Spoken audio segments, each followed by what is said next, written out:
Hello, everyone, and welcome to another episode of the Dynasty Six Pack. No fancy intros or Paramore references. No, we're just getting to the straight cold facts.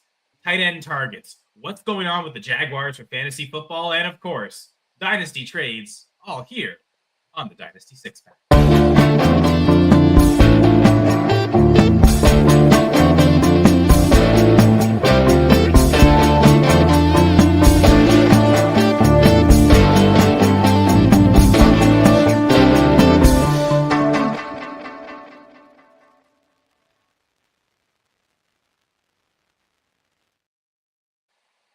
Welcome to the Dynasty Six Pack. It's episode 30. Welcome everyone to the Fantasy Six Pack YouTube channel or the audio formats as well. Wherever you're subscribed, or wherever you listen, be sure to subscribe. Or wherever you watch as well. Glad to see everyone here. Glad to interact. I'm one of your hosts, Kyle Senra. Joining me are my co-hosts. We have Rahul Natarajan. Rahul, how are you doing? Doing well, Kyle. Good to see you. Good to see Jamie. Yeah, we're deep in the muck. Someone asked me today if they should be starting Tyquan Thornton or Darnell Mooney. I was like, man, you might as well just pack it up already. It feels like we're at that stage of desperation, but having fun? Question mark. But I know we'll have fun tonight, at least on the Dynasty Six Pack. Were they both second-round picks? Like I know Thornton was. Mooney was actually a 5th round NFL pick. It's funny if you flip those two things, it would actually probably make more sense. But that's the logical sense making of the NFL. But no one's more logical than Jamie Perog. How you doing, Jamie? Doing pretty good. Have you guys ever seen the show Survivor? Today, the new season just started, and the first episode actually just ended. So that's what I was watching, and it got me thinking. Survivor is basically Dynasty fantasy football played on an island, right? Well, it's funny because I've seen like Rocky Petrillo like advertise like a specific Survivor themed fantasy league, like where like there's voting process, like the rules of Survivor, but also integrated to fantasy football. But like, yeah, I mean, in a certain sense, player value. So what I was thinking, they actually drop a bunch of strangers on a beach with nothing but sunburns and trust issues. At the end of the day, everyone's just pretty much scheming to go after the targets, whether it's passes on Sunday or votes that send someone packing from your lineup, right? And that's what we're going to be talking about today. Targets that we want to help survive your dynasty lineups. I was gonna say it makes sense because like it's a show with voting, so like you gotta convince people. The sway of the people matters in the show, not just completing the challenges.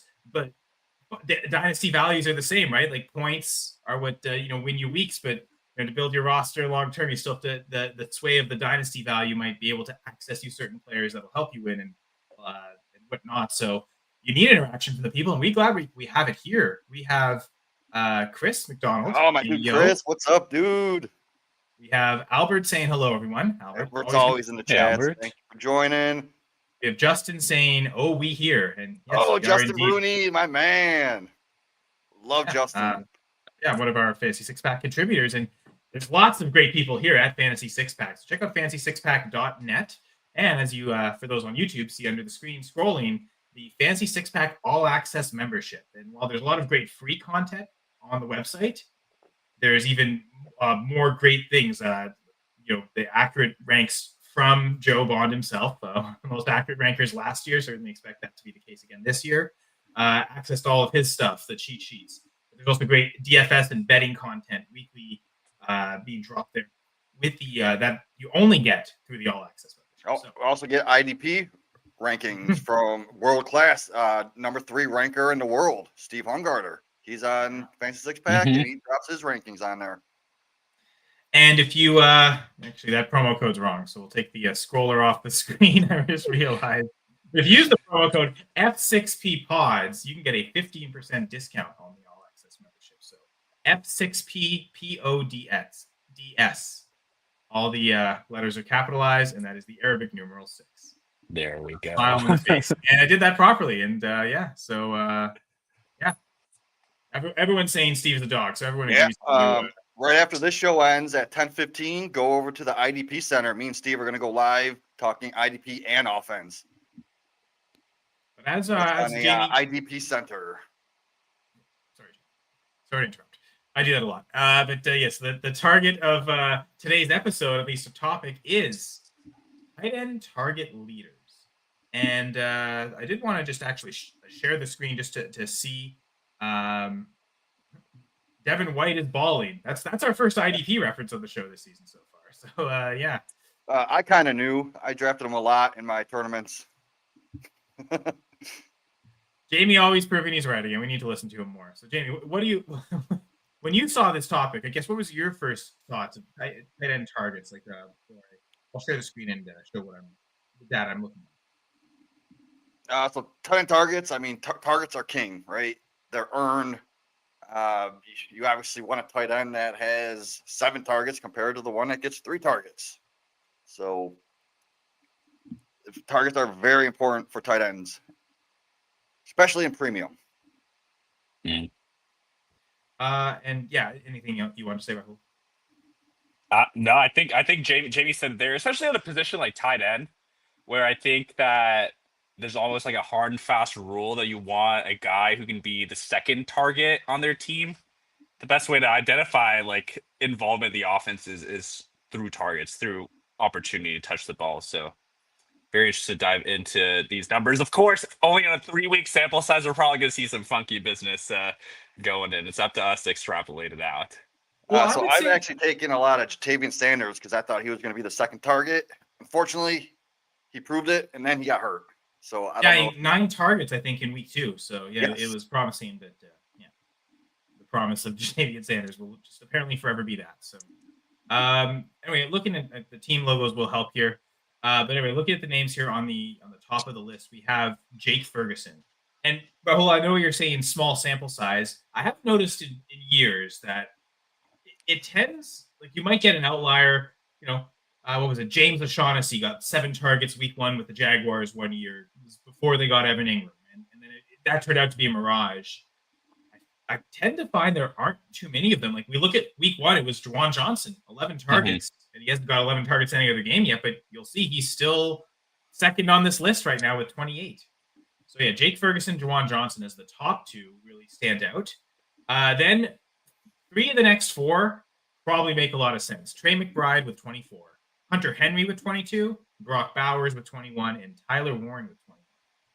I think the one big takeaway I have is seeing those 3 names, McBride, Bowers, and Warren. And Bowers left 1 game injured partway through, so he hasn't even played a full 12 quarters of football yet, and he's still here among the top 6 tight ends and targets. So I think those 3 being there is what we expect.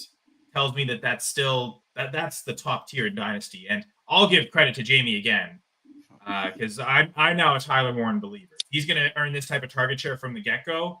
Yeah, top 3 tight end in Dynasty. I'm locked in. I'm going to be honest. When I put him in my top 3 tight ends in Dynasty, I didn't think he was going to blow up out of the gates. I thought it was going to take a little bit of time. So I do want to mention there's an outlier here because if you look at overall total fantasy points, Tucker Kraft is in the top 5, but he's not in the top targets. Where is Tucker Kraft in targets? Teams right here, which is unfortunately the numbers wrong. So that's a little bit crazy to me. Tied for 16th, 17th with only 15 targets. Again, also didn't see as many targets last week. It actually had a poor total. J-Man's here as well. So let's see all the interaction with everyone. And Chris calls him apparently Juwan dropped 2 balls Johnson. We'll actually be talking about him later in a trade that I did. So yeah, stay tuned. I guess. So, sorry guys, but yeah, I mean, good to look at this list actually, and just to clarify what I said about maybe 3-week sample size, small sample size. I think it's always a funny exercise at any position, but tight end especially, to look at like the weeks 1 to 2, 1 to 3 points leaders. And I think especially at tight end where scoring is a little bit depressed, like you'll have like these Adam Troutmans as an example, like as a top 5 scoring tight end, probably because they caught 2 touchdowns in their first 3.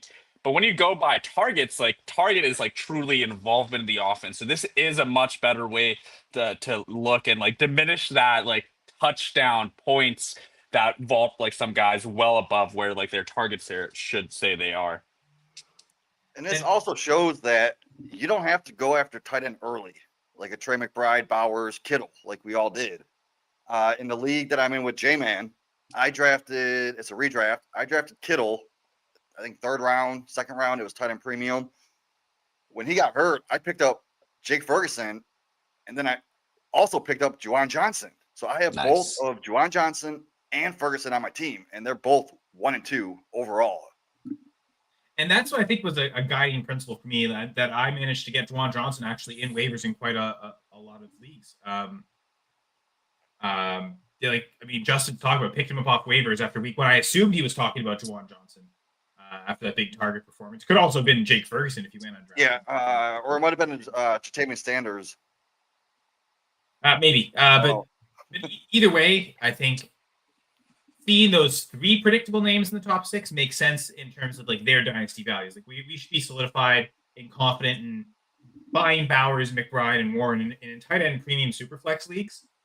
I probably have confidence buying any of them more than I do any wide receiver or running back. Like it's probably the elite quarterbacks, and then in a tight end premium startup league, I'd probably consider Bowers as maybe the 105, 106. Just seeing it wasn't just a 1-year fluke. Like these 3 seem to be target earners. They're young target earners. I mean, I think this is McBride's final year of his rookie contract, but essentially all 3 of them still on their rookie contracts, and they're year in, year out, seeming to dominate targets. Yeah, it's only been 3 games of Tyler Warren, but it usually is traditionally taken tight ends so long to do, and now we've seen 3 years in a row where Laporta, Bowers, and now Warren emerge quickly. And I mean, not to undersell Jamie's guy, Harold Fannin, because if we look just quickly after Warren, in 7th place, we have Kyle Pitts. Maybe that's the craziest outlier of this whole group. Harold Fannin Jr. and David Njoku, both with 18 targets as the next guys in the top 10. And Travis Kelce, Sam Laporta as the next 2, kind of 10, 11, I guess, essentially. So, Jamie, anything you want to say about Fannin, of course? I mean, yeah, he's getting the targets, but it is the Browns. And what is he at 15th overall right now? In scoring? Just like Kyle Pitts, right above him. I think Kyle Pitts has less fantasy points than Harold Fannin. So it's going to be hard between Njoku and Fannin all year, but I do think I think Fannin can easily out-target him because they're both on the field at the same time. Yep. Obviously, Njoku is going to get better coverage, so that's just going to leave Fannin open up for more fantasy points. The fact that they're equal right off the get-go speaks volumes about the rookie, right? Because David Njoku's been a good target earner, especially the last few seasons. So for Fannin to come in and do it immediately when it took Njoku like 3-4 seasons of really not earning targets before he started to do it, it kind of speaks volumes to his talent, I think. So yeah, it's certainly makes him a worthy investment too up in the dynasty rankings. I definitely raised him up quite significantly in my latest rankings. I'm actually glad he brought up Kincaid because I was gonna talk before we answer your question. Or is it? He doesn't really have a question. He's just saying he has Ferguson, Kincaid, Henry, and Fant. Okay, that's nice awesome. tight end I did room. want to bring up Kincaid because like he's not even showing up as one of the top target earners, but yet he's 6th overall in overall fantasy points for it's basically PPR leagues. He's got 1 target more than Kraft, right? So it's basically the same argument as Kraft. He's like, these guys are like into the top 15 in targets. You look at this second group after the Browns tight ends, like I mentioned, Kelce at 17, Laporta at 17, Zach Ertz with 16 targets, the same amount as Kincaid, Okonkwo, Bretton Strange. It's weird to think of Kraft and Kincaid as the same as Okonkwo and Strange, but that's essentially kind of where they are. I mean, those guys Kraft and Kincaid and even Ertz, they've been scoring touchdowns. And so getting the touchdowns is really what's elevating them to those top spots. But yeah, and I mean, both of them can even earn more targets because their receiving game isn't that legit. So going forward, yeah, they could earn more targets, keep the same touchdown progression, and they could be values you can go after, buy them in Dynasty, even in redraft. I think we've seen Josh Allen, Jordan Love have good, high elevated touchdown seasons. So we know that their quarterbacks are capable. And you see Okonkwo and Strange, and yeah, maybe not with those quarterback struggles. Like, you can understand why, okay, the targets are there, but the upside certainly isn't. So then, when you're getting to these ranges where the targets kind of flatten out, you're going through quarterback. But anything you want to say here about this range? Sorry. Go ahead. Well, real quick. So Jason has Ferguson, Kincaid, Henry, and Fant. Like, I love all three of those. Not quite Fant unless he gets traded to a different team. Well, and he's injured right now too. He suffered an injury, I think, in that game. So yeah, he's. I know I've even cut him in a couple leagues, to be honest. So he's been someone that. With those three, you're probably never going to start Fant with those three guys earning target. I mean, Ferguson, Henry earning targets, and Kincaid with like the high weekly upside. Doesn't seem there's ever a scenario to play Noah Fant. So that could be one where, in a deep enough dynasty league, I consider cutting him. And yeah, it is pretty deep. I think we have 29 roster spots. Plus he's certainly athletic potential as well. I mean, he's always had that. He's been way too high on Fant based on his production. The talent's there, but the production never was. And it showed kind of week one. He scored a touchdown with Burrow, but yeah, with Browning, it definitely sours things to where is that roster spot better spent on just a depth running back that could suddenly earn a big role increase from 1 week to another. Yeah, even just talent-wise, we all thought Gesicki was going to be the guy over Fant anyway. I mean, I thought that would be a pretty equal split. I was kind of thinking the same thing with Jonnu and Freiermuth. So I really didn't. I kind of just downgraded. Once Fant got traded there, I really downgraded both Bengals tight ends because I thought they would just split the work and eat into each other's work. But some people guessed Gesicki because of the connection with Burrow previously established. Others thought Fant, and it's one where it didn't really matter. If you bet on either, you're probably lost. At least it feels like that. There's still a chance to rebound. Rahul, did you want to say anything about this range? Sorry, Jamie. I mean, and something that J-Man's roster just got me thinking about is like, what can we take away from this information? Something that I see across a lot of my leagues is you'll see a lot of teams that probably have maybe like a Bowers or McBride, maybe drafted a Warren, but then also have like a Ferguson, Juwan, even Zach Ertz, like Hunter Henry. And then you'll have like a whole like wasteland of teams that have like zero viable options, maybe like try to rely on like a Kelsey Andrews type of committee, like maybe, Njoku and such, that we had a little more confidence. Is just, my question is, what do we take away? Like, what can we do with this information? If you have like one of those rosters like that we just saw, like, are you looking to shift out like a Henry or like a Ferguson if you have that other option on the bench? Or are you kind of like, would you rather like stay put, especially if you're competing, stay put and keep the riches to yourself, especially when the name brand on some of those players might not be that high? Like, how are you approaching having some of these surprise target leaders in tight end on your rosters? And there's always going to be regression, right? From people like Henry and maybe Ferguson. But I'm looking at my roster, comparing his tight ends to my tight ends. I have Brock Bowers, Tyler Warren, Harold Fannin, a couple others like Theo Johnson, Arroyo, some late guys, Ben Sinnott. Compared to the same league, you're talking about the same league here, Jay. Yeah, even if you have like I'm looking at my tight ends and his tight ends. There needs to be a lot of people weak at tight end. Yes. So I'm obviously not going to go sell Bowers. I'm not selling Bowers or Warren, right? But J-Man, go look and see who needs a tight end and get some great value out of one of those guys, because I think you could do it. And part of me also thinks, contending rebuild is a big difference. If you're a rebuilder and you have Henry on your team, you probably definitely want to get him off the team. But if you're contending, I mean, he's earning the same amount of targets as McBride and Bowers. And Henry had a 20% target share last year with Drake May. I mean, it wasn't May starting the whole season, but this doesn't seem like a fluke with Henry. Like you talk about regression to averages, but this kind of looks like what he was doing last year with Drake May, frankly. So I'd say, if anything, I'm more encouraged to these guys are guys I want to buy. I mean, I'd love to buy McBride, Bowers, and Warren. As Jamie so eloquently put, though, those managers probably don't want to sell those tight ends. So, but if you want to, if you don't have one of these top 6 guys in targets that we're seeing on this page, and you want to upgrade a tight end, the ones to do it really, to me, are Juwan Johnson, Hunter Henry pretty cheaply, but the one I'm probably most intrigued about is buying Jake Ferguson. That was kind of my main topic. That's why I put him as the thumbnail image of. He's probably the best buy in Dynasty right now from a tight end perspective, just simply because I mean he's shattering everyone else for targets. He had that 14 target game a couple weeks ago. Now that CeeDee Lamb's out, certainly doesn't think his target share is going to decrease at all. So I was a little worried entering the season what Pickens would do. Is Pickens going to transform this offense to where Dak isn't targeting the tight end as much? That nonsense completely. Like Dak is forever going to, his tight end is always going to be a number 1 or number 2 target on the team.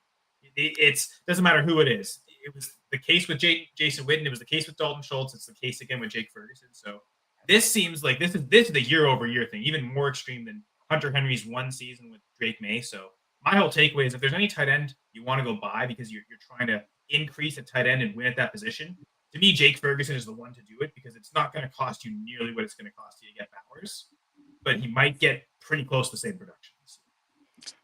I love this comment. He says he's in first place and he's trying to stay there. Well, you know what? Who's in second place? And we're both 3-0 right behind you. So it's going to be hard. Tight end premium leagues that are dominating through the tight end position. And I mean, you said you have Bowers and Warren. He's got, sorry, we'll get to your question in a second, Albert. We'll finish this point. He's got, and so J-Man's got Ferguson and Henry. Like that's 2 of the top 4 in targets. And did you say you had Juwan Johnson as well, or? No, not in this league. Fannin, I think you said, Jamie. Oh yeah, Fannin. That's 5 of the top 7 tight ends in targets on these 2 rosters, right? So no, probably not a coincidence they're 3-0 because I'm assuming, Jamie, you guys are both built well at quarterback. Like your other positions are strong too. You just dominated these positions. Well, I know I am because I have Drake May and I got lucky with this Danny Dimes, and then I got Trevor Lawrence, which kind of sucks. But now I also have Jackson Dart. So get ready. Yeah, I'd rather start Jackson Dart than Lawrence right now. Albert's this is another tight end. Albert's doing the same thing. Tight end room with Trey McBride, Sam Laporta, and Harold Fannin. Yes. I've got a tight end room of McBride, Jake Ferguson, and Juwan Johnson in tight end premium. And I've had like Xavier Worthy got hurt, Jordan Addison suspended. Like I've played all 3 of them every week because I haven't had enough depth to not play them. And it didn't work out so much last week. I smashed it, killed it. We might talk about that team a little bit later. It's great. I'm assuming this is Dynasty, Albert. So you got McBride pretty dang cheap in the like mid to late second round in the rookie draft, right? Depends. Maybe it's a startup this year. Like, you can let us know the context, Albert, of how long this thing's been around, how you acquired McBride. Maybe he traded for him. Who knows? But then you got Laporta. I know Laporta was also like a mid-second, right, or a late first, early second. Probably mid-second. I rarely saw him going in first in rookie drafts. Mid-second, or if not later, because Kincaid was the rookie tight end 1. He was the one that was typically going in the first, and everyone was crazy about Michael Mayer. So I even though Laporta should have been the 1, he ended up a lot of times going as like the tight end 3 in rookie drafts. I remember. Yeah, I'm actually thinking now. I got Laporta in a rookie draft at the 212. Shoot, this one league I'm talking about with I've got McBride and Ferguson and Johnson. It's only a 10-team dynasty league. I picked all 3 of those guys up off waivers. Laporta made it out of the rookie draft that year off waivers. I didn't get him, and I regret it. D ended up getting him. It was a smart move by D. Even though we're both Packers fans, let's try and get the Lions tight end. I mean, man, you probably got late 3rd, early 4th, maybe, depending on when you drafted.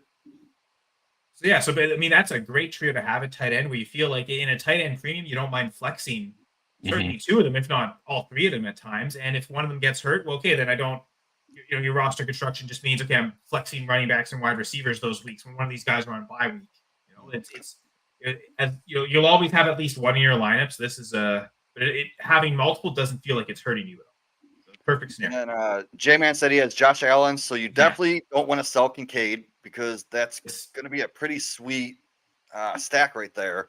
And then you can just put Ferguson, matchups where if there's some way to predict the matchups where the tight ends are going to be more featured targets. As the more data we get as the season goes on, the better that'll show. Like you'll really know which weeks to play the stack and which weeks to play it safe with Jake Ferguson and his floor targets. Or again, play both at times. Just flex one, right? Like that's also always an option. So I guess to put this into, I guess, more concrete prices, especially as someone who has a lot of decimated tight end rooms, I don't have the riches to brag about like the rest of you. What are you looking to pay for a Ferguson, a Jawan? You know, is that a We'll late talk. second, like an early third? Is like, Well, what is the type of value are you trying to? So I did send out a trade last week. It's an RSO league, so there's some contract Mhm. context there. But I sent Theo Johnson in a third for Juwan Johnson, and wasn't declined, but the manager said he'd think about it, and the fact that he didn't accept means it kind of felt like a decline, right? Like it was Mhm. trying to find a different counter, couldn't. So it was, I mean, especially in contract leagues, it's tough, right? Like it's either that's the price or that's the not. So I'll say that that was unsuccessful, and so that's what I tried to do is get Juwan Johnson for a third. At this point, you might not be able to get him for a third. That's I guess the whole point of me saying. But are you willing to pay a late second to acquire one of these tight ends then? Ferguson for sure. Ferguson, yes. I'd certainly pay more than a second to get him, like a second plus a second and a third. I was just thinking that. If I was desperate enough, I'd consider 2 seconds, just because I'm getting the target leader at tight end, and it feels like it's not a fluke. Like he's going to continue to do this, and he's probably going to be one of the top 5 tight ends in targets this year. So, Kittle will eventually per game earn targets too. Like this is just total targets. Kittle had 4 before he got hurt, and that was like what, like a quarter or one quarter? Yeah. So expect him to eventually get back up there too. Do you guys want to say anything else about tight ends? No, we do have a question from That's How You Get Tinnitus. Just let us know if this is Dynasty or redraft. I'm assuming it's redraft, but also make sure you get your tinnitus shot so it doesn't get infected. But not with a gun, though, because that might cause it further, right? Like the loud sound. Sorry, I'm thinking of Archer references now. Even though it looks like that's not Archer anime. That looks like anime, not American animation.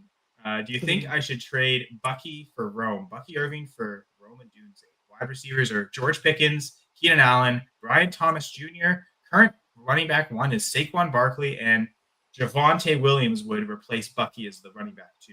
So essentially, do you give your RB2 to get a true wide receiver 1 in Rome and Dunze? And I don't know if it's redraft or dynasty. It's got to be redraft, I'm assuming. Sure. Yeah. When picks are never mentioned, I just assume I'm starting to get that too, Jamie, of like, oh, no one's mentioning picks, so maybe it is redraft trades. Well, I'm just thinking the trade value is fair in a redraft, but in a dynasty, there's no way you would give up Rome for Bucky. Like, yeah, I was gonna say, if this is dynasty league, then you definitely want to do it. Yeah, for sure. Give up your Bucky Irving to get Rome and Dunze that. Yeah. So if it's dynasty, hell yeah. If it's redraft, man, it's tricky. Still do it. I think Bucky has struggled. I would, yeah. But I think we know why he struggled. I think something I was listening to a podcast last week. The Buccaneers had none of their 5 starting offensive linemen at any of their spots. They had, I think, one of their starting guards was playing center because everyone's hurt. So essentially, you're at 5 backups on the offensive line. And last year, Bucky's yards before contact was incredible. This year it's not, and he's suffering because of it. So it's one of those things that as the offensive line gets healthier, we should expect the ceiling performances from Irving. So we know better days are ahead. I mean, it looks really good with Roman right now, but do we think he can keep up this pace is really the question for a redraft. I guess that's where you're saying it's tough, Jamie, right? Yeah. It's tough. I mean, yeah, redraft, that's a difficult one. I mean, it's interesting with Pickens is someone that we expect to get a boost in the short term in the next couple of weeks, like BTJ, who we'll talk about in a sec. You're hoping for a bounce back. Like maybe that Pickens boost gets you through a few weeks and then you can reassess at wide receiver. That's tough. I'd rather dominate. Again, we don't know half PPR, full PPR, because half PPR, I'd rather dominate the flex with another running back than give up a running back for a wide receiver. Yeah, you like putting Javonte in over those wide receivers anyway in the flex. So yeah. You'd say we do know Rome is elite, but he does have a huge pie to share. I mean, we just saw it with Luther Burton on like 2 targets, whatever. He got that touchdown. There's still DJ Moore. There's still Loveland. There's still that other tight end. I forgot his name. Cole Kmet. Kokomat, yeah. I will say, though, I think I would rather have Bucky. I will say, though, you heard it here first in the Dynasty Six Pack, Romo Dunze breakout season. You heard it here first. Well done. That's your victory moment, Rahul. So I think in a redraft we're hesitant to make this trade because I think Keenan Allen is a good starting receiver for you the rest of the season. Yeah. And BTJ is gonna bounce back. Well, we'll find out. We'll talk about that in a second. All right. We do have another trade question though, so thank you for that's how you get tonight's. Oh yeah. Now we have Patrick. Should I trade Jordan Mason or Trey Benson for Ladd McConkey, DK Metcalf, or Quentin Johnson? Trade one of these running backs for one of these wide receivers. I want to start out. It's redraft. One of these guys does not belong. Yeah, don't buy Quentin Johnson, right? Is that he does not belong in this conversation. I'm tempted to say don't buy any of them and just hold both the running backs that are supposed to get a lot of volume. Sell Jordan Mason because Aaron Jones will be back, right? And it looks like you already have Aaron Jones on your team. So I'm thinking if you trade Mason, he's that short yard touchdown dependent guy anyway. When Jones comes back, he's more of a PPR guy. So they're going to eat into each other. I know Jones is out right now, but he's going to come back. Benson is the full workload guy, so keep him. So if you could get Mason, trade Mason for Ladd, I would do that 100 times over. I guess it is the time to buy low on Ladd. He hasn't scored any touchdowns. The other guys are pretty good. I think the more fair trade would be Mason for DK. And I would definitely do that. But I would definitely go Ladd first, then DK. But hell no, I'm staying away from Mr. Brick for Hands. QJ is not in the conversation. I mean, who's the RB1 on this team? That's my real question. If you look at this team though, because I'm assuming it's Chase Brown. Yeah, Chase Brown, Devontae, and then Aaron Jones and Benson, and then Tootin can easily, even with 25% snaps, we saw what he could do with them. Because I'm tempted to think Mason's the RB1 on this team going forward. Because the one thing is, he got You're crazy. 12, 15 carries. Well, he's certainly going to be the RB1 as long as Aaron Jones is out. He's expected to get most of the work, and he didn't get any targets. I think in a game where they were completely decimating the Bengals and basically didn't need to pass. Right. So, will he get a pass catching role in a closer game script? Certainly, I'm encouraged by the fact that he's the goal line back. So that was nice to see that even in the blowout game, they didn't take him out at the goal line for his other backs, right? So that I think I wouldn't want to do this right now because I'd want to be starting Jordan Mason in this volume he's about to get. And I think you could say the same for Benson, but maybe I could stomach trading Benson away more. I don't know. I don't want to start both of them right now that they've gone into this workload. Yeah. With the wide receiver. I mean, I guess you need to replace the Lamb, right? I guess that's the idea. Yeah, that's the idea, right? I think I'd trade Benson for DK Metcalf. Get the Steelers' #1 target guy. I think that's maybe the trade I'd look to make. I mean, to me, that's fair, yeah. But I'd rather trade the guy that's going to split time, and that's Mason. I mean, how do we know Benson's not going to split time with Amari DeMarcado? Oh, come on. It's DeMarcado, dude. Hey, I mean, DeMarcado was the main backup last year and totally keeping Trey Benson off the field. So the guy that was actually splitting with Connor. If they were splitting with Connor, do they want to be splitting? Do they not want to put it all in one? Have they already shown us that this year by the fact that Benson was getting so many carries when Connor was healthy? They don't want to put it all on Benson. I guess either or. I still think it's a fair trade. Benson for DK is great. Mason for DK is great. Getting Ladd, you got to go after Ladd cheap. I'm guessing Benson won't get Ladd, right? I guess to get Ladd, you probably have to go through Mason, right? That's I guess the understanding there. I mean, if you can get Ladd for Trey Benson, I think that's the ideal scenario. But I think DK is maybe the more attainable target, even though production wise, I think they're actually pretty close. But again, Ladd just hasn't had the touchdown luck that his teammates have. So we have another question from Allie, one of my other good friends. She wants to know redraft PPR, should I trade away? Yeah, go ahead and trade away. That's great. Devon, Achan, Oh. and DK Metcalf for Josh Jacobs and Jackson Smith and Jigba. Or another variant is Achan, Metcalf, and Jamison Williams for Josh Jacobs and Amon-Ra St. Brown. So I like both of these. Yeah. I I mean, like both of them as well. I think I like the 3 for 2 better. Like, go get Amon-Ra St. Brown. Like, that's the one name I'm seeing that. That's what I told her. I was like, I really said like that was probably actually, if you think about it, getting the St. Brown, it's a start 9, I believe.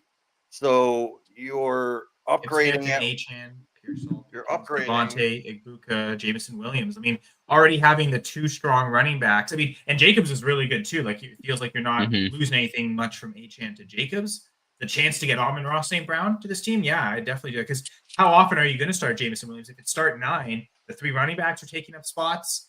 I mean, right now, Pickens with Lamb out, you got to feel like he's a must start. Same with Devontae, Ibuka, as long as he's healthy. Like, I'm not really starting Williams over any of those players. You might over Pearsall with an injury, of course, but that's, I mean, with your quarterback and your tight end, those are your 6 main starters there, right? And you're transitioning J-Mo to Amon-Ra to be one of those main starters instead. I like that because it doesn't really feel like you're losing much, right? Metcalf isn't mentioned here, right? So if Metcalf's that last starter, you're upgrading Metcalf to Amon-Ra. So yeah, I like it. Yeah, because she has. Is this a dynasty? Oh no, it says redraft. Oh, this is redraft. She has George Pickens, Devontae Adams, A-Chain. She also has Gibbs and Hampton, Ibuka, Pearsall. And then J-Mo. Whoever your quarterback and tight end are, right? Like, there's your 9 starters, right? And if you're Jamison Williams really isn't a starter on this team. So like that 3 for 2 trade, you're not really losing 3 starters. You're really, it's 2 for 2. You're upgrading 2 for 2 starters, specifically 1 starter, the main upgrade being Metcalf to Amon-Ra, and it's costing you J-Mo to do it.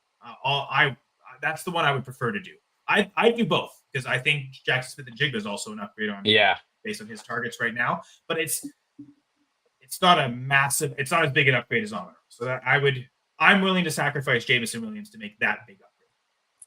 So yeah, I mean, honestly, J-Mo, because looking at the girl she's trading with, she would actually probably start Metcalf and J-Mo every week because she has Judkins in her lineup as a flex. And so the appeal of the 3 for 2 would appeal to the other manager. I like A.O. Manners in her flex. So yeah, hey, good Canadian kid. She also has Godwin, but I don't know if you'd want to start him right away. Plus Brandon Ayuk.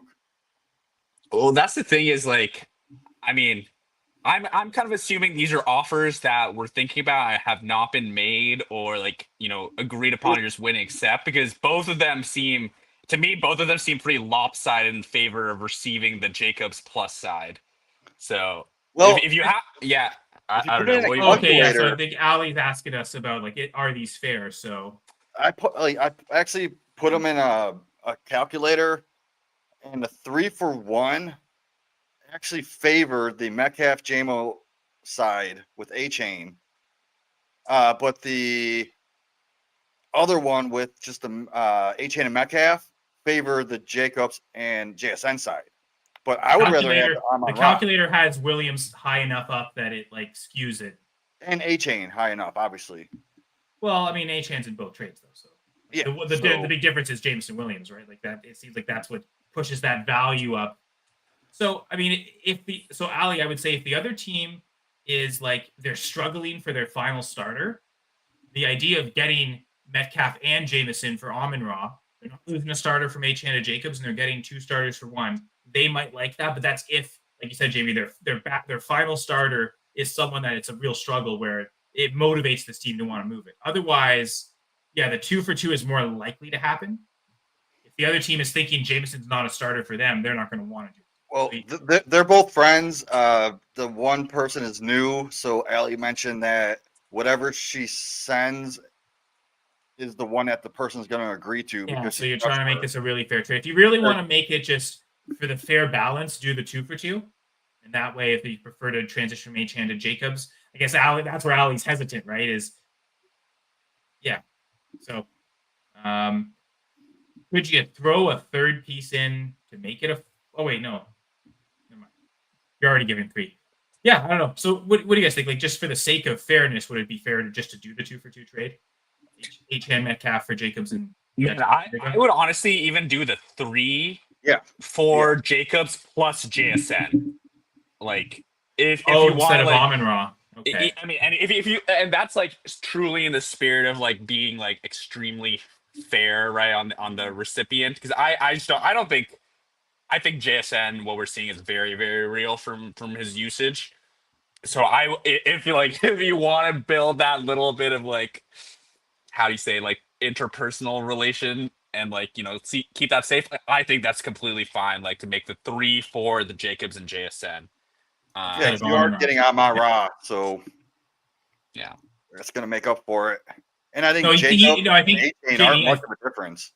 I think Rahul's saying instead of Amon-Ra, do Jacobs and Jackson Smith and Jigba for H-Hand Metcalf and Jameson Williams. Kind of combine the 2 trades. Just take out Amon-Ra. Say, you don't want to take Amon-Ra from your friend, right? So for the sake of keeping it fair, it does feel like I think, like, I'm looking at this trade and I feel like, Amon-Ra is not necessarily getting he like stands out as the best piece. And she says he's trying not to be a jerk.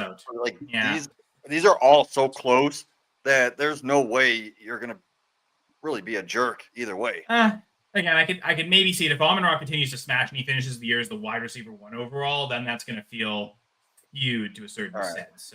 So if you really want to keep it fair, especially for the work league, the whole league to view it as fair, the 2-for-2 structurally probably makes the most sense. H-Hand Metcalf for Jacobs and Jack Smith and Jigba. The idea being, like, I think you view this, Rahul, as a big upgrade from Metcalf to Jack Smith and Jigba, or at least enough of an upgrade to justify. Because Ali seems hesitant to give up H-Hand. I think that's I think I'm nervous about H-Hand long term. Wanting to get off of H-Hand. Well, this is redraft anyway, so. But long term could even just mean like fantasy playoffs, right? Like sounding like Ali would prefer to have Jacobs in the fantasy playoffs as opposed to H-Hand. Like, what's the Dolphins' offense going to look like? I mean, as much as we love Devon Achane, like, we did just see Ollie Gordon get the goal line carry and touchdown. And I think we talked about this a lot yesterday, Jamie, but I think Josh Jacobs is like quietly one of the best buy lows right now in fantasy football. He's had like 13, 14, and like 9 points, at least in half PPR. Like, I think they play the Cowboys this week. The ceiling game is about to come. So I would love to make this trade for sure. I think the H-Hand plus Metcalf for Jacobs and Jackson Smith and Jigba trade makes sense. All right, so we have a couple more. George, we'll get to yours in a second, but J-Man, he asked me this. He knows my opinion on it already. So what do you guys think? Jay Williams. Sorry, so we got Javonte Williams, Jameson Williams, and a first-round pick. It's going to be late for Amon-Ra St. Brown. Man, he's the. Put him so that thumbnail pick image. is going to be like the 108, 109 because he's obviously not going to win a championship with me in the league. So how many starters, Jamie? That's a good question. I think it's start 10. And full PPR? Full PPR, tight end premium. I think it's a half point. Start 10. It's a 3-for-1. I feel like Amon-Ra is the type of player you're willing to give up a 3-for-1 for. So as long as it's not more than start 10, I'm definitely fine doing this. I'm for sure fine doing this. Once it gets to start 11, that's where I kind of get a little scared. Like, am I giving up the 3 pieces? Is that too much to do? What's the rest of my loss? Like, who am I slotting in for that extra? In this case, I guess it's just one extra starter. It is a start 10. Start 10, I do it. Yeah. I set it up. It's a super flex where we have 4 flexes, and you only have to start 1 running back, 2 receivers, tight end, 4 flexes, super flex, and quarterback. So depth at each position is also less important because I don't have depth at this position. I just don't have to play very much. I just have to figure out 1 starter at this position. So knowing that contest, I definitely just give me the best asset. Let me go get this elite receiver right now. Yeah, start 10. You definitely want the better asset, but I think these values all add up. So originally he was asking for St. Brown and a third, and I just said, so you can straight up take that third out and just get St. Brown for Instead of being a 3-for-2, just get a 3-for-1. Don't worry about anything else you're getting back. I'm getting Amon-Ra St. Brown. I don't need anything else, right? Yeah, because you're getting a late first. It is a super flex, so that is valuable at the 107, 108, whatever you end up as. Might be the most Jambo, valuable piece in the trade on the other side, to be honest. Like, if would you be able to Devontae, get and first I straight even up for said Jambo right now? if you need to add like even a 4th round pick. Sure. to I've do a already given a 4th first one. and 2 starters. I'll throw a 4th just to make it Yeah, happen. just do a 4th, like throw a 4th in, just because if they see, Or I'm sorry, taking Jay, were 4 you saying like people, the third was part of the package? Like the third was from the Williams. St. Brown side. St. Okay. Brown I'll side. get rid of that because Okay. Yeah. that's unnecessary. I think this 3-for-1 look is pretty good. It is. I want It it very for is. St. Brown, but it also feels like you're giving up. Like, this is sticker price for St. Brown. Because I mean, Javonte is worth more than a second, an early second, but less than a late first, in my opinion. I don't think It's like I don't think two. many It's people are like giving two up and a half first. firsts. I would say 2.5 firsts for St. Brown, I would and say I would like probably do yeah, that. 2 or even 3 firsts if you look at Javonte as the 112 or 110, whatever. Yeah. Javonte is definitely a late first. I'd be then hesitant you to give up a late first for so you're 1 giving year. up like 3 late contract. firsts for St. Brown. I would do that 100%. Yeah. Okay. So thank you, J-Man, for that. So George, play 0-1. Yeah, playing Dynasty. That's what we love to do. So I guess maybe this is redraft actually. But yeah. So trade Jonathan Taylor for Bijan Robinson. 2-1 non-PPR league. Other running backs are Christian McCaffrey, Travion Henderson, RJ Harvey, Bashal Tootin, Salman Nungai, Blake Core. I want to start by saying this is counterintuitive. So it doesn't make sense to do a 1-for-1 trade position for a position. It doesn't make sense. It's gonna work out for one person, not work out for the other. We don't know what's gonna happen. I actually think Jonathan Taylor could end up being the number 1 running back at the end of the Especially year. in standard. Especially in So, standard. I am Like, not giving up Jonathan Taylor for Bijan right now. He is currently the RB1 in standard, and it's not even close. He's at 22.4 points per game. James Cook is second at 19.8. Bijan is third at 15.4. yeah. So Taylor and Cook is the high touchdown upside. They're just smashing this week.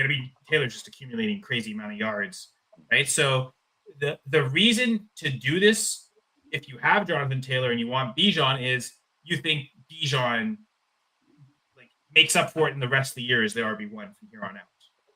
But right now, the RB1 is Taylor. So I would say it's specific. You said it, Rahul. The format, knowing there's no PPR, it's just standard. That yards accumulator like Taylor seems like the best asset to want. So at this point, you've already got that. Like, because I feel like Bijan mimics CMC, right? Like, it's the man. If this was full PPR, those would be the true targets. But those receiving yards count too, though. So that is important. That does help. And if they have high touchdown upside, which I do think Bijan and CMC probably have higher touchdown upside than Jonathan Taylor. But because of how much he just does on the ground without receptions, that's what really pushes him in the edge. So I think because you already have CMC on this team, I don't necessarily think you need Bijan. You probably want to keep a Taylor CMC RB1, RB2 tandem is probably well balanced for the one. So, yeah, we appreciate the questions. We got about, 10, 15 minutes left of the show. We got to move on.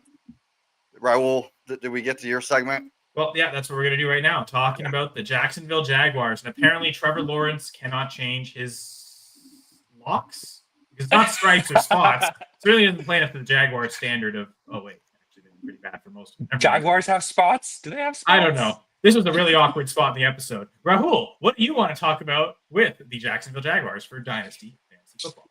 Yeah. Continuing on the target train, I do want to talk about the wide receiver 1 and 2, at least on paper, of the Jacksonville Jaguars, certainly in the order of which they were drafted this year. And that's Brian Thomas Jr. and Travis Hunter. In half PPR, Brian Thomas has been the wide receiver 53 in points per game. Travis Hunter has been the wide receiver 82. Neither of them have scored double-digit points in a single game this year. Both of them also are bottom 1 and 2, the worst on the Jaguars, within just the Jaguars, of receiving EPA. So throwing to these players has not been profitable for the Jacksonville Jaguars and for us fantasy owners. Diving into these two players a little bit deeper, Brian Thomas, 6 catches on 25 targets. This is the worst catch rate for a wide receiver with 25 targets since the year 2000. Only a 28% catch rate. We do have to give a little bit of Context that only 11 out of 25 have been catchable targets. So there also is a Trevor Lawrence problem as well. It's not just the receivers, but in Brian Thomas' own game, you see him shying away from contact, shying away from like making those catches, especially over the middle of the field. He's been very poor against zone. Of course, with Brian Thomas, we do know he's a high upside athletic beast. We saw that at the basically what was the game-winning play, 46-yard catch and run to end the game against the Houston Texans, in which he hit the highest speed of any player in this NFL season. It's just a tidbit to know that this is a very explosive player, right? Travis Hunter, that's perhaps the one I'm a little more worried on, especially as his defensive snaps have been rising, 60% and 69% defensive snaps in the last 2 weeks. Both of those were exceeded the number of offensive snaps, but below 60% on offense in those weeks. He's only playing in 3 wide receiver sets. He's only had 6 air yards per target. That's kind of where I was like, man, I spent the 103 on fancy Wan'Dale Robinson. It's really coming to fruition. Just not a role that's very fruitful for fantasy football so far. And even outside like the actual plays, you're seeing Hunter have a lot of trouble lining up, not knowing like whether he's the motion man, learning the playbook. It's not too surprising, man. Like this guy has a lot on his plate, and I just don't feel like they're getting the best out of him. Interesting interview today with Liam Cohen because De'Ami Brown is injured, expected to miss a little bit of time with a shoulder injury. But Liam Cohen said that Travis Hunter's role will remain the same on offense. His position is not going to change. He's going to play the F or slot. He's not going to learn how to play X or Y or in 12 wide receiver sets. And Cohen even said straight up, Parker Washington is the one who's going to take on a bigger role with this De'Ami Brown injury. So, you know, you want to have, there's a lot of talent in both of these receivers. There's a play caller that at least that's certainly been very high on. I think we all acknowledge, like, especially with what Liam Cohen did with the Bucks, like multiple fantasy relevant wide receivers. Just how are you guys viewing both these guys, specifically in Dynasty? Are they buy lows? Are they, you know, is it team dependent? Are you even looking to sell some of them and compete, like capitalize on what value they may have, although diminished? Like, how are you handling the Jags wide receivers in Dynasty? It's kind of what I want to bring this topic to the table. For me, I know BTJ, he's going to bounce back. There's positive regression going to come. So I would hold him. I even just told Mike today, going for 2. Yeah.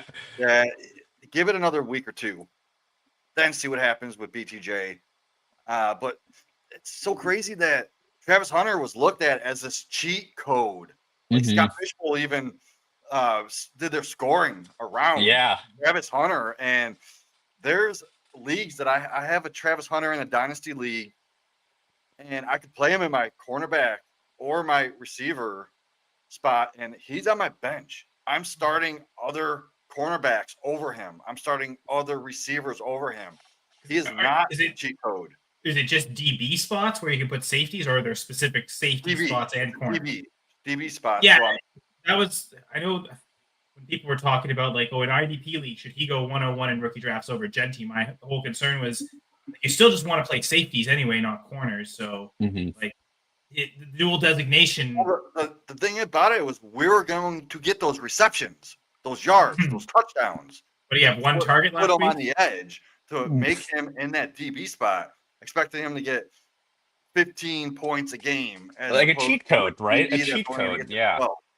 We certainly didn't expect him to get only 2 targets. I mean, and the one catch that he had, he looked electric, man. This guy, truly, I do think this is a special player with the ball in his hands, and it just doesn't seem like it's so far and from the comments like set up to be a fruitful role for fantasy in 2025. It does feel like I wrote an article for Fantasy Six Pack the night of the draft. It was published, I think, right around midnight of that Thursday night to Friday morning of the NFL draft. So it was a first round reaction to everything. And I said, Travis Hunter, like I'm fine making aggressive plays on him in rookie drafts when it's just costing you 1 rookie pick. Startups, I tend to find rookies are overvalued in startups anyway, so you'd probably just avoid it. Most of the rookies, not just Hunter. But in redraft was the one where I thought there was the most risk. Like, you really shouldn't just assume that it's all going to come together this year. If you take him in Dynasty, feel like hold him and hope that that it does change. Like his role eventually evolves in future seasons. But it doesn't look like it's going to this year. he's never going to be a true massive target earner. I mean, you said fancy Wan'Dale Robinson. I mean, I think Wan'Dale was having like an 18% target share as a rookie before he tore his ACL. So Travis Hunter wishes he was. Man. Yeah, he wishes he was Wan'Dale Wan'Dale. Robinson. It's not even fancy. He doesn't. I don't even think he's going to hit that. So, it sucks in redraft because it almost feels like he's a borderline cuttable. Frankly, Yeah. So I didn't. If his name wasn't Travis Hunter, if his name wasn't Hunter, because then the fear is like, if you send him to waivers, you're probably not going to get him back. But if his name wasn't Travis Hunter, man, he's a roster clogger. Yeah. And you're so right. let me. Yeah. I mean, sorry, Cal. Let me just set up. Sure. Yeah. Sorry. So I do want to set up a question though. Is would you look to buy Travis Hunter if you're a rebuilder, and at what price would you? What would you give up to get this guy who we do believe in the talent and the role might not be there in the short term? What would you give up to buy Travis Hunter? I don't want to give up a first. Like if it's a buy low for less than a first, I suppose that makes sense. Kind of like Jamie, is it similar to you buying Quinshon Judkins in the offseason for a second? Like if you can get a future second just for Travis Hunter, is that a similar type of bet you'd want to make? No, I'd still keep Hunter, honestly. That's what I'm saying. Like what you did with Judkins, right? Like anyone who was panicking, I'm going to go buy. I would buy Hunter for a second. A heartbeat. Yeah. Yes. Hell that's what I'm thinking too. If it's that low where you can get him for a second, I think that's maybe worth exploring. If you're trying to sell him right now, I mean, I'm willing to just say, forget what the draft order was. Can I add to Travis Hunter to get Igbokwe? Like, what's it going to cost between the two, right? Like, I'm willing to eat all the lost value on Hunter to quickly pivot to another guy that looks like he was a huge value in rookie drafts. Does someone want to actualize that value? Like someone who, I don't know. Igbokwe seems like he's such a hard guy to pry from people, so it'd probably be super expensive. I think you're probably giving him a first, right? Hunter and a first to get Igbokwe. Like that's not something I'm really interested in doing. So yeah, it feels like the best thing to do is hold him if his value really is tanked that low, and if anything, buy it. But I certainly agree with Brian Thomas Jr. It makes sense if you're a contender because we feel like he's going to bounce back this year. I know Jamie, you were talking about the regression. Is that fair to say, Rahul? I agree with exactly what both of you said. Like, would you re-roll, stick on Hunter, would you re-roll Hunter for a random 26 first at this point? Yeah, I would. Because there's so many quarterbacks coming out next year. You're going to get like a top 15 to 20 quarterback with that pick. Yeah, I think I would. Just again, what can you do with it, right? Like trade Hunter for a first now, and when it comes time to draft, it's not even about picking the rookies. Like you might be able to trade that first for a player you want, as opposed to next year. You know, if Travis Hunter continues to disappoint next year in rookie drafts, he's not going to be valued very highly. There's not going to be a lot of people who want him. A rookie first, yeah, I love that object. That will be able to buy you players you want more easily than Travis Hunter will. So yeah, makes sense from that standpoint. Makes sense. Like, I guess do we want to talk about Bretton Strange, or it doesn't matter? It's just the two wide receivers. That's all that really matters. Well, I guess we referenced him in the targets, right? Like he's earning targets, top 20 tight end targets right now. So top 20 dynasty value makes sense. He's kind of earning targets at that rate, but he's not going to. The fantasy points aren't going to necessarily outproduce where he's at targets wise. Like say Crafton Kincaid, right? Like they have this upside to take fewer targets and score higher fantasy points. Good discussion. Yeah. We got a couple questions. We need to rapid fire these because we got to get out of here. Oh, sorry. So first off, Kanon. Easily. Well, I don't know if it's that easily. In my rankings, I've got Jameson Williams this week at wide receiver 35. It's a tough matchup against the Browns. Yeah, it is a tough matchup, especially for his skill set. I think it's actually great for Amon-Ra St. Brown and Laporte if it's a lot of shorter depth of targets with that pass rush. So I don't love it for JMO, but he's wide receiver 35 for me in half PPR. I've got Addison at 41, which is it's kind of random. It reflects a lot of where I had him in my pre-draft rankings with the target share touchdown combo, because I don't know where to put him in his first week. They're going to Ireland. It's so wild and unknown. So 41 was where I had him ranked. So I'm still at 41 right now, which right now is lower than Williams. So I agree with you, Jamie, with Williams. I don't think it's that easy because I mean, who knows? Maybe Carson Wentz likes Jordan Addison. So he wasn't able to practice with the team. He couldn't do anything. So Addison is pretty much no one practiced with Wentz. They signed him like a week before the season. So like, I mean, the other guys have had like 1 week extra of practice with Wentz, so the chemistry really isn't there for anybody at this point. But yeah, I'd still go with Williams, but I think it's close. I think I understand why Kanon asked it. What do you think, Rahul? Yeah, I agree with what you said. I just can't trust myself with Addison in the international game on his first week back with the quarterback he hasn't played with. So I would go Jameson Williams, but I see your point, Kyle.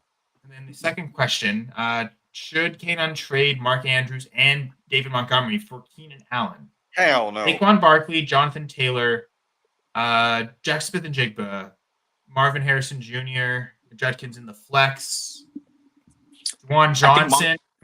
I think Montgomery's worth more than Keenan Allen for me. Yeah, hell no. Like mining Allen would be an equal trade alone. I guess Andrews. You're giving away Andrews, so nope. I'm not doing that. I think can you get like just who's the worst running back on their team, right? Like Keenan Allen and a throw-in backup running back just to fill the roster spot. Because right now I want to start Juwan Johnson over Mark Andrews. Like I'll trust the targets. Likely will be back eventually, and I don't think that's a positive for Andrews. Maybe it is. Maybe that opens things up more for Andrews. But because I mean, likely is usually the one that's moving out into the slot anyway. Like Andrews' injury would hurt likely because he doesn't get to play in those mismatch roles, whereas likely being out, it doesn't really change anything for Andrews. Like he's just going to line up as a tight end anyway. So it's a redraft league. I think I don't hate it in principle, thinking that Keenan Allen probably gets into the lineup more easily than David Montgomery does. I mean, is Allen the wide receiver 2 on this team? Like, and that's what I think that's what the comment's saying. Yeah. Replacement for Marvin Harrison Jr. right now. If you're really desperate at wide receiver, he looks like he's earning targets from a quarterback he's always earned targets from. So it doesn't matter how old he is. Like, I don't think it's unreasonable to think Keenan Allen just keeps this up. So just I'd be okay with it if you can get just a depth running back. Make it a fair 2 for 2. I think that's the ideal scenario. So thank you, Kanon, for the question. Thanks everyone for the question. Lots of activity tonight. Love it. Lucius. Apologies for long question. 4 is in the name, so it's appropriate to have it there. But we'll give long answers. We always do. My team, wide receivers: Tedero McMillan, Brian Thomas Jr., DK Metcalf, Xavier Worthy, Khalil Shakir. Running backs: Christian McCaffrey, Jonathan Taylor, Amarian Hampton, and Jalen Warren. Had a trade request.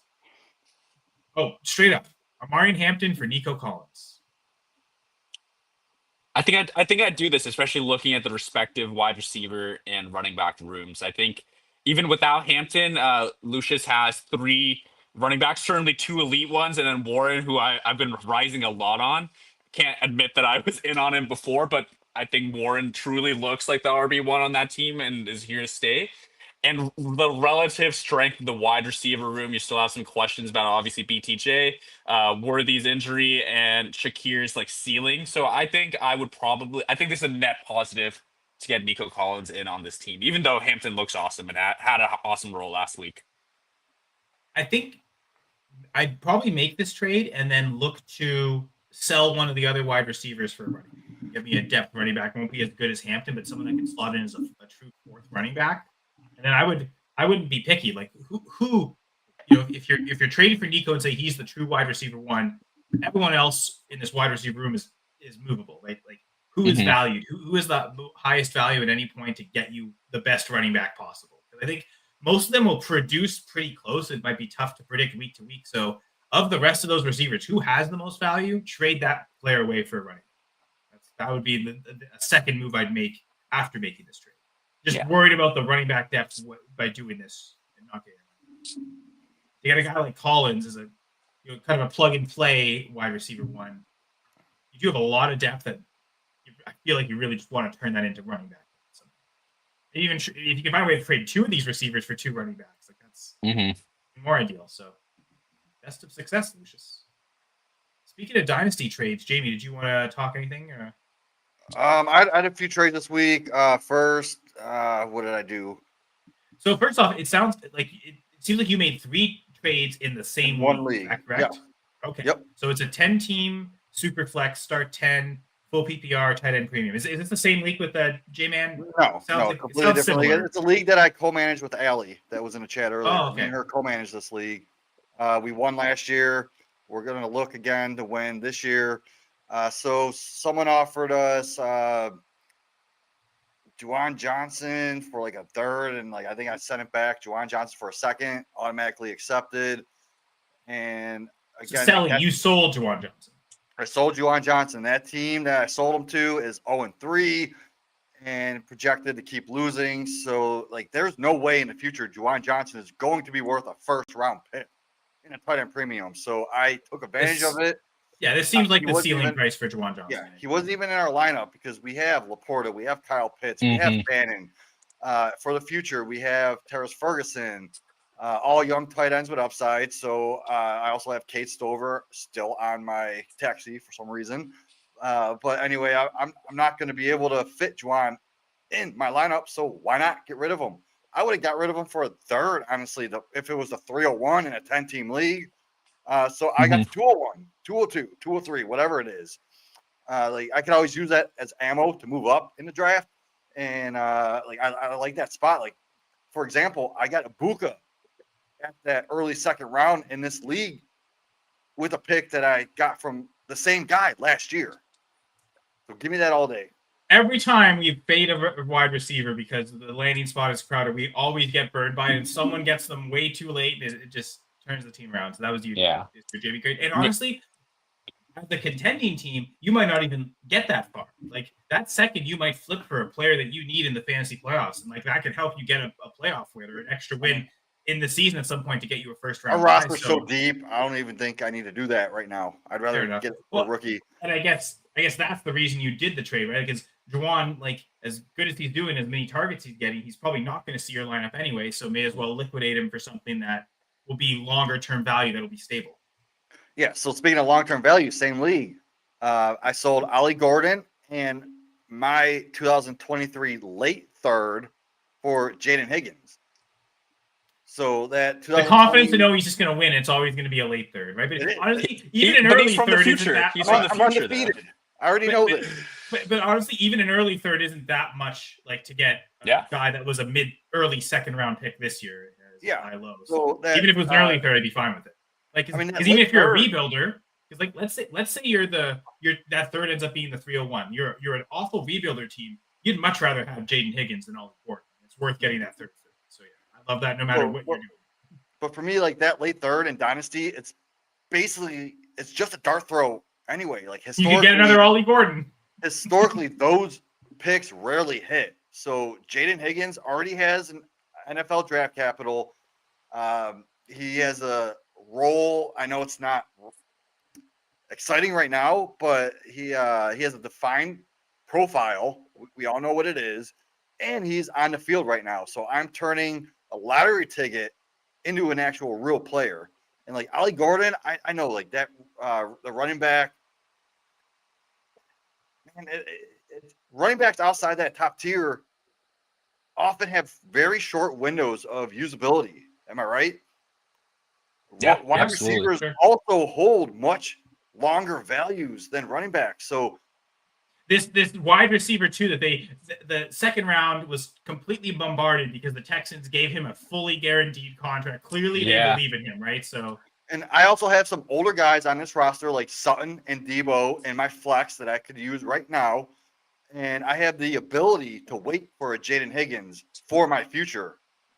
So I consolidated a risky, uncertain asset with Gordon and a late third into a player with a clearer path to relevance and actually like longer shelf life. So that's usually a win in Dynasty to me.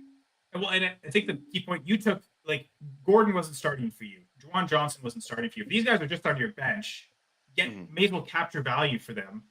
And that's how you're even Higgins isn't going to start for you, but like you're getting him at such a discount that you feel like you're gaining value by trading for him. But yeah, you may as well. These guys are just, and that's a lesser to everyone. If you've got depth players on your bench that you're not using right now, someone else might be willing to pay more than what they're worth because they need them right now for this specific. So if you see someone that's struggling for that last starter, don't be afraid to send them an offer, and that might seem very much in your favor, but they might be desperate enough that week to do it. So you never know. That's the crunch of the season, right? It makes us do crazy things sometimes. Would it be crazy to go to a question here? Or did you want to just talk about your last trade, I James? just want one more. So I sold Ollie. This is a different league. I sold Ollie Gordon for a 2026 second round pick. Straight up. Same principle, right? Like that feels like what Jaden Higgins is, right? Like a second round pick. Like it almost feels like both those trades feel very similar. The first, this one was all about timing and value. And so on Thursday night, about 20 minutes after Ollie Gordon scored that touchdown, someone offered me a 2026 third round pick for him. I instantly declined. No way I'm giving up Ollie Gordon for a third round. I'd rather hold him and see what he has to offer, right?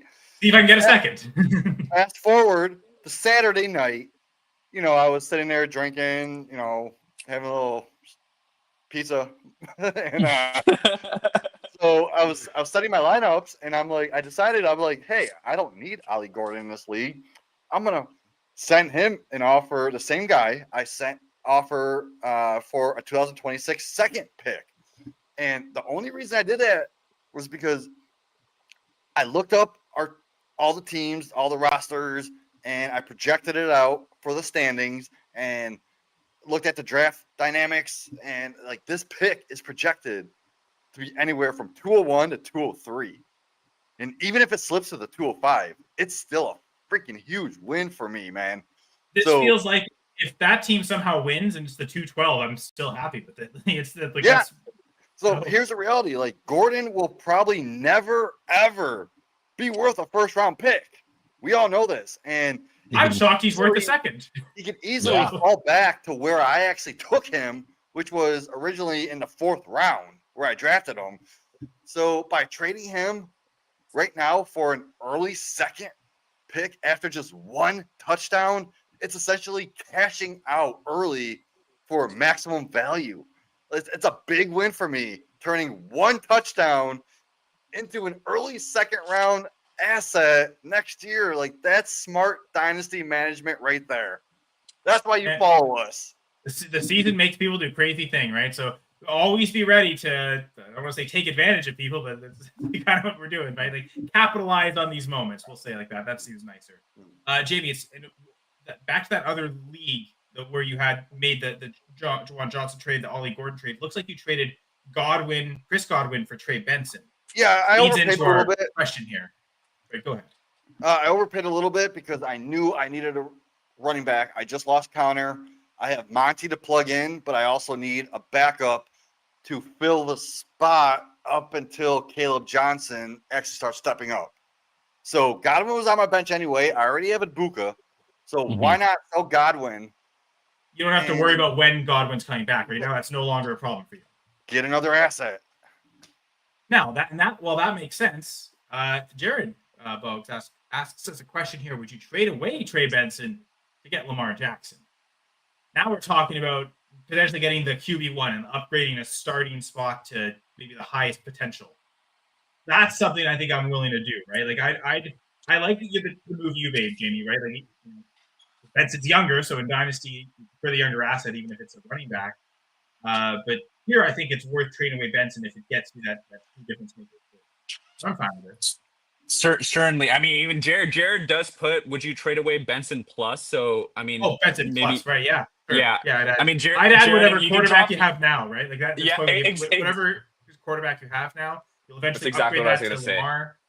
And I mean, you didn't draft Benson to be starting for you. It's nice to get him now and something get that started. But if this also helps you get the QB1, well, that probably is also worth it. And if the rest of your team is strong enough that you don't feel like you're losing out on anything in terms of the starter from him, and you're upgrading your QB starter to Lamar, I think that's definitely so. I'd try for that. Whatever QB you have now, add Trey Benson to it and trade both for see if you can get Lamar Jackson. See if that manager maybe needs especially if like they need a running back and suddenly Benson's getting them a bunch of carries, like they might be willing to do that, especially if the quarterback you're giving is decent enough to stomach it. Oh yeah, I'm just shocked by this trade. Trade Roma Dunze for Puka. Thank you. Puka's the wide receiver one, man. Puka's the wide receiver one. Well, that's right. Thank you, Krush, for the trade. Rush. Sorry if I said that incorrectly. I'd easily give up Rome Odunze to get Puka Nacua. Yeah, he's wide receiver 1 in points per game. Because I could see why like Rome's hype could get you players that are disappointing. Like easily, I could see where Rome Odunze gets you Nico Collins, but Puka's not disappointing. Puka's producing amazing, and so this feels like we're hoping Rome sustains this to remain at the level Puka Nacua has been for the last 3 seasons. We have a pretty good idea that Puka is going to sustain this because that's all he's done since he's been on the field. So it's much safer to go from Rome to Puka. Yeah, and that's even with Puka's non-role in the red zone persisting, man. He has one 45-yard rush touchdown, no receiving touchdowns, and he's the wide receiver 1. Like Puka's without the touchdown projections, right? Like there's no player, I think I said, there's no player who's underperformed his touchdowns more than Puka.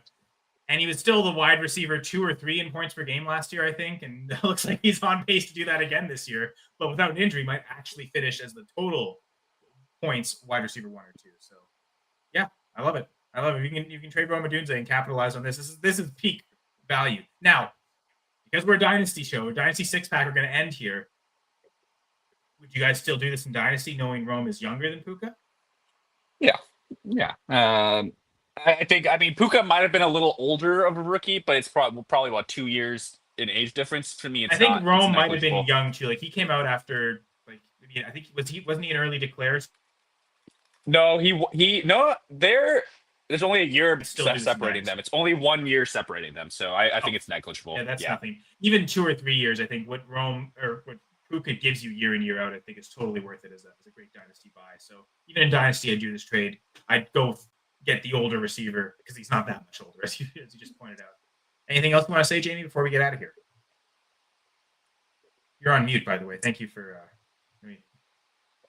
get your conversation going.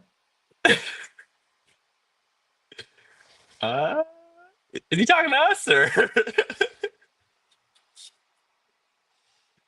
No, for some reason I can't. I can't hear him either. Yeah, Jamie, you're muted. Anyway, I think I was gonna say I'm hopping off right now. We're going out live on the IDP Center. So anyone who's still in the chat, if you have any questions, go to the IDP Center. We're asking offense and defense questions all night long. Well, thank you, Jamie. Rahul, any final words for the viewers and listeners? No, great episode, guys, and thanks. Yeah, I really love the interaction in the chat today. Yeah, we're here every week, Wednesday at 9:30 Eastern, just yapping about your question. 9 p.m. Eastern. We'll be on at 9:30 Eastern, but we'll be here every week. So yeah, thank you everyone who commented and was with us for the show. It really made this a good one, guys. Yeah, and thank you both as well, as always. Yes, thank you everyone. So again, we're here on the Fantasy Six Pack YouTube channel. Be sure to subscribe. Join us live, and you can get your questions answered, or maybe you have answers for our questions. Comments for sure. We appreciate all the interactions we had. So many people today, so really appreciate that. Check out fantasy6pack.net, and once again, the all access membership you can get at a 15% discount on all extra DFS tools, betting tools, extra cheat sheets, exclusive access to everything with the promo code F6PPods. That gets you that 15% discount. So again, fantasy6pack.net. Subscribe for that all access membership as well. And we'll talk to you all next week here on the Dynasty Six Pack. On behalf of Rahul and Jamie, see you all. Oh, Jamie's already gone. Like I said, he's off. I'm just trying to find the outro video. There it is. See you all, folks. See you all next week.